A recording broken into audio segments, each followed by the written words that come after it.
My name is Maud Harrington, and the first thing my father ever taught me was how to disappear inside a laugh that wasn't mine. He called me his lazy, heavy girl, loud enough for the whole world to hear, and the crowd always chuckled. Never with me, always at me. I learned early that humiliation doesn't just sting in the moment, it drills itself into your bones, waiting years for the day it can finally break free. The ballroom shimmered with crystal light, every chandelier casting sharp reflections across rows of polished glassware. Laughter and clinking silverware floated above the hum of polite conversation, the kind of practiced warmth that fills a room when people are determined to perform happiness. I sat quietly among them, my hands folded in my lap, trying to disappear into the folds of my navy dress. It was simple, deliberate, a shield against the extravagance swirling all around me. Mark stood at the head table with Jennifer, glowing in lace and certainty, the picture of youth at its most hopeful. My son's smile carried both nerves and pride, and I felt the familiar tug of relief in my chest. He had made it here, to this day, despite all the weight I once carried alone. The Hastings family moved through the crowd with the ease of people born to wealth, their laughter crisp, their eyes flicking like invisible scales that measured everything: shoes, accents, gestures. I felt their judgment like a draft at the back of my neck, subtle but cold. Still, none of that stung as much as the awareness of him, my father's presence, though he had arrived late, rolled over the room like a shadow slipping under the door. His cologne reached me before his voice did, sharp aftershave and the smoke of old menthols. When I turned, there he was, pushing through the crowd with that familiar swagger, suit fabric shining too bright, tie a chaos of patterns no one else would dare to wear. The smile on his face wasn't joy, it was possession. He wore it like armor, as if the evening belonged to him. I felt my pulse thud in my throat as he edged toward the microphone. No one had called on him, no one had asked for a word, but that never stopped him. He lived for moments like these, when all eyes turned his way, when he could tilt the spotlight in his favor. No matter who had to burn under its heat, his hand tapped the glass, drawing silence. A silence I knew too well, the quiet before he carved me open with words dressed as jokes. And as the room stilled, I knew something was coming. The same blade that had cut me all my life was about to strike again, only this time in front of hundreds. My chest tightened, not from surprise, but from recognition. This wasn't new. It was the oldest story I carried, and now it was about to be performed under chandeliers for an audience that would laugh just to belong. The smell of exhaust and wet gravel still lives somewhere in my memory. I am 8 again, standing in the church parking lot with Sunday shoes pinching my toes, when his hand clamps around my upper arm. "We're cutting back on donuts," he announces loudly enough for every deacon and usher to hear. Their laughter bursts out like gunfire, quick and mean, and I drop my eyes to the pavement. That was always the ritual, his words, the crowd's laughter, my silence. It didn't stop there. At the grocery store, at the potluck, even at the dinner table, he kept a stockpile of jokes ready to turn me into the punchline. My mother tried to patch the damage the only way she knew how. An extra spoon of meat stew, a second helping of bread, small offerings that never quite covered the sting. My brothers got words like sharp and quick, tossed to them like candy. I got comparisons to weight, clumsiness, laziness. I learned early to shrink myself, to stack parts neatly in his repair shop, sweep sawdust without being asked, disappear into usefulness so he would have nothing left to mock. But the ridicule bled out of our house and into the world. Teachers smirked at stories he told at parent nights. Classmates repeated his nicknames behind my back. I became the family's traveling anecdote, the girl in someone else's joke, and no one ever paused to ask how it felt. By 19, I had stopped waiting for anyone to defend me. I signed the enlistment papers during a lunch break and hid the carbon copies inside my math book. When I told him, he barked a laugh around a mouthful of food. "You won't last the first shouting," he said, waving me off. But the shouting saved me. The cadence of a drill sergeant's orders drowned out his voice in my head, and discipline became a language I could finally understand. Stubbornness turned into stamina, silence into command. On a mountain road in Afghanistan, when comms went dead, I climbed from vehicle to vehicle, rallying a convoy that could have been lost. One of those men later sent a picture of his daughter riding a bike, alive because I had done my job. I never told that story at home. Promotions came quietly. Captain, major, then full colonel, yet each trip back to Ohio, I zipped myself into soft cardigans, left my ribbons in a locked wooden box, and let him believe whatever version of me suited his story. He told relatives I shuffled papers in some office, failed at everything worth mentioning, even at Mark's wedding. I catch the flicker of pity in the Hastings' eyes, the polite dismissal reserved for women who seem small. And still I keep my silence, knowing that in his hands, even my victories would be twisted into another punchline. The dinner hour had reached its peak. Music swelled from the bandstand, glasses lifted in polished hands, and the Hastings family's laughter floated through the air like it had been rehearsed. I sat still, folded into the corner of a table surrounded by their friends, men in tailored suits, women in silk and diamonds, doing my best impression of invisibility. It was safer that way, to fade into the linen and crystal rather than invite inspection. Then, as if on cue, he rose. My father, not listed in the program, not asked to speak, but claiming the room as though it had been built for him. He gripped the microphone with a confidence that wasn't earned but assumed, and the conversations tapered off one by one. He began harmless enough. Thank yous, a quip about country club food, but soon his voice shifted into the cadence I knew too well. He launched into a funny story. Me at 12, supposedly devouring 3 hot dogs at a fundraiser while everyone laughed. Polite chuckles spread like ripples across water, filling the room with a sound that scratched the skin. The truth, of course, was different. My brother had eaten 2 of those, but accuracy was never the point.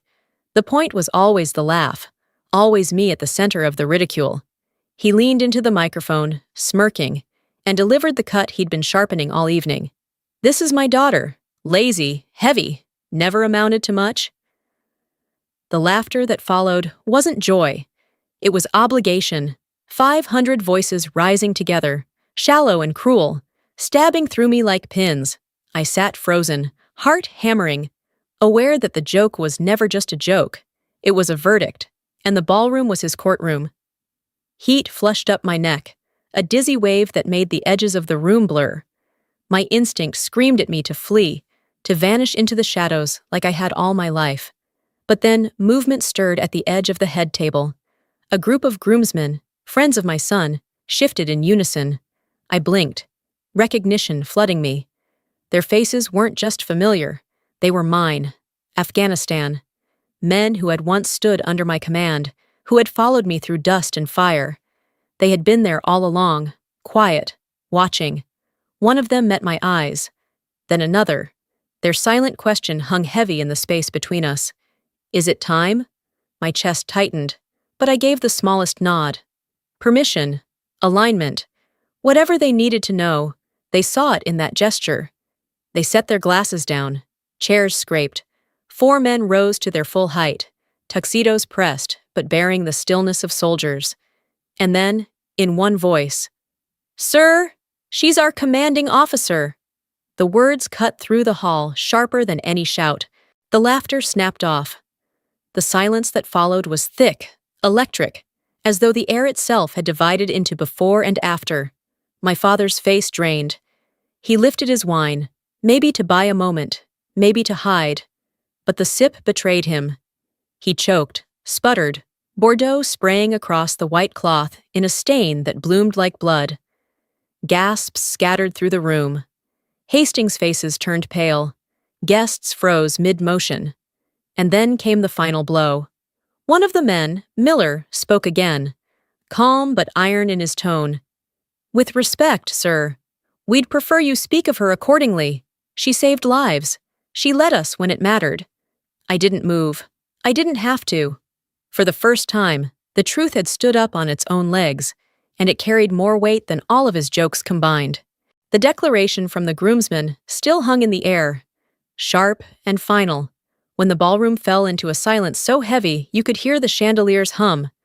My father broke it with a strained chuckle, forcing his lips into a smile that showed more teeth than warmth. "Come on, folks. Don't get tense. Just a joke. Can't anybody here take a joke?" His voice tried for charm, but it wavered, and the hollowness clattered through the microphone. A few scattered laughs fluttered and died almost instantly. Then Miller straightened, shoulders squared, voice low but carrying like a drumbeat. "Respect is not optional, sir." The words drew every gaze, snapped every head in his direction. It was no longer banter. It was a warning. Jennifer's eyes locked on me, the practiced coolness in her face cracking, giving way to something else, astonishment, and something that looked very much like awe. The Hastings, who had worn their superiority like a second skin, shifted uncomfortably, their certainty unraveling as realization took root. The woman they had dismissed had commanded men in war. For the first time, my father's swagger faltered. His hand shook as he grabbed another glass, wine trembling against the rim. The weight of the room was no longer his to command. And in that moment, he looked smaller than I had ever seen him, cornered in the very spotlight he had stolen. I walked forward slowly, the hush of the crowd parting around me. My fingers adjusted the microphone until its faint feedback quieted, and I stood steady, letting the silence ripen. Every pair of eyes was fixed on me, waiting, holding its breath. I spoke without anger, my voice even. "This day isn't about me. It's about two young people choosing each other. Marriage is the art of honor in close quarters.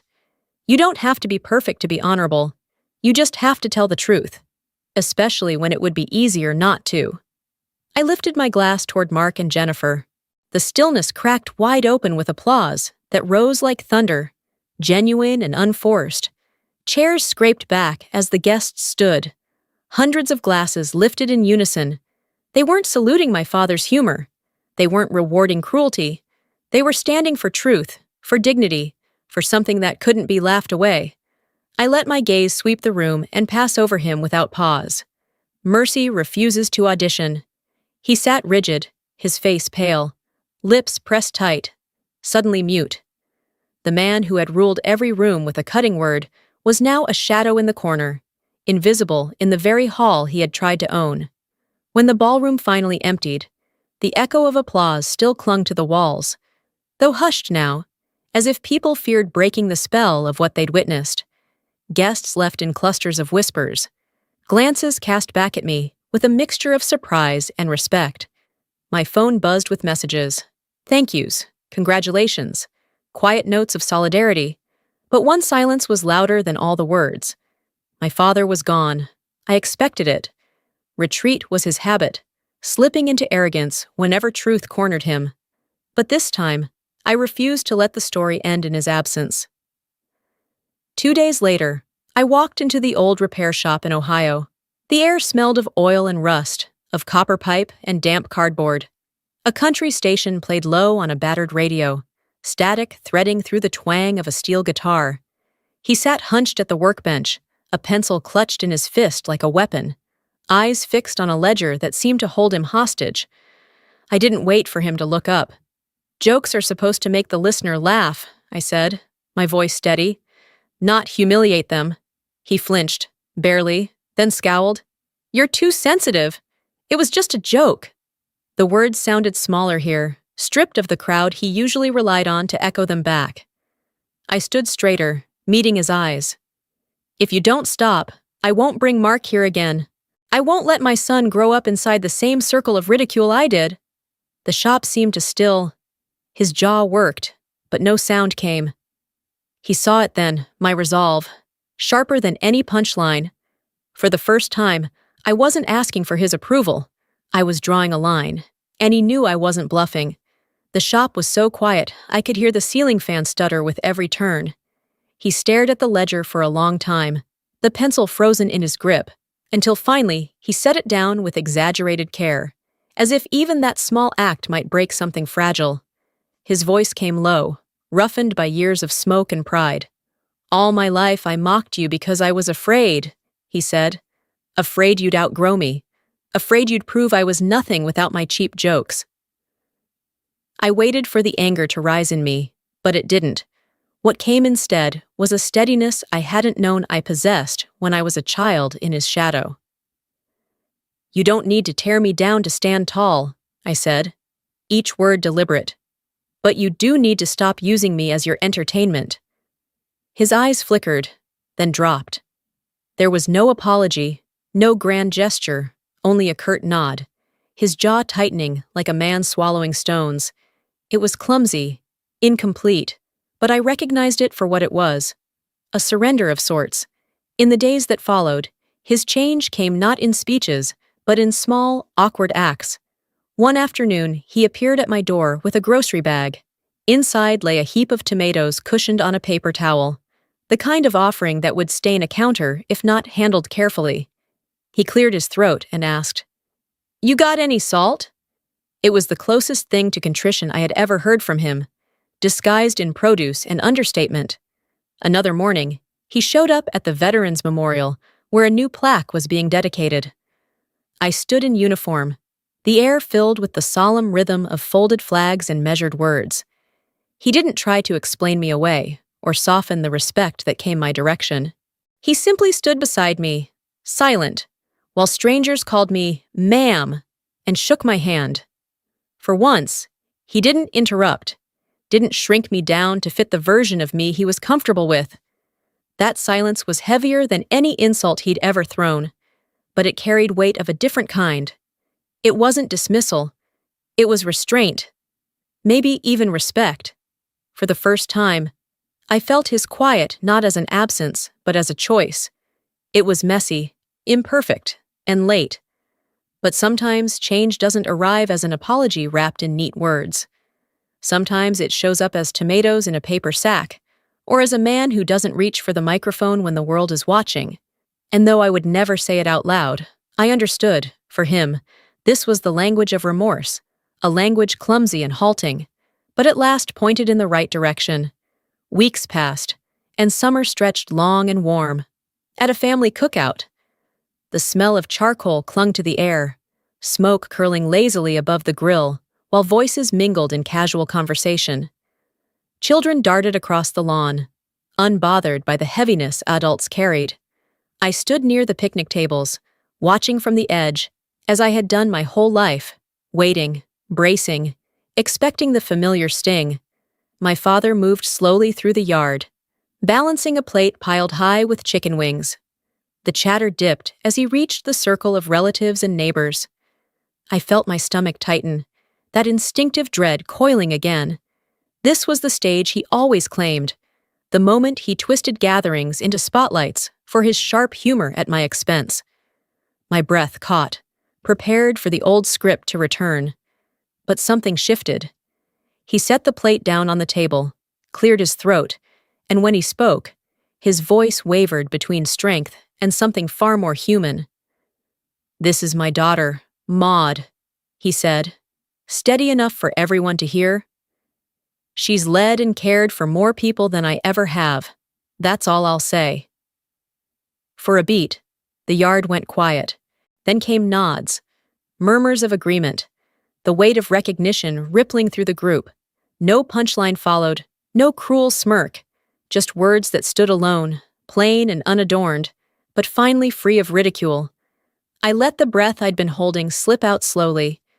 I didn't need him to say he was proud. I only needed him to stop cutting me down, to release me from the role of family joke. In that moment, I realized revenge was never about humiliating him in return. The truest revenge was stripping away the only weapon he had ever used, his cruelty. And so, I smiled, not at his approval, but at the dignity I had reclaimed. Late as it was, his fragile respect still shifted the ground beneath us. It didn't erase the past, but it redrew the future.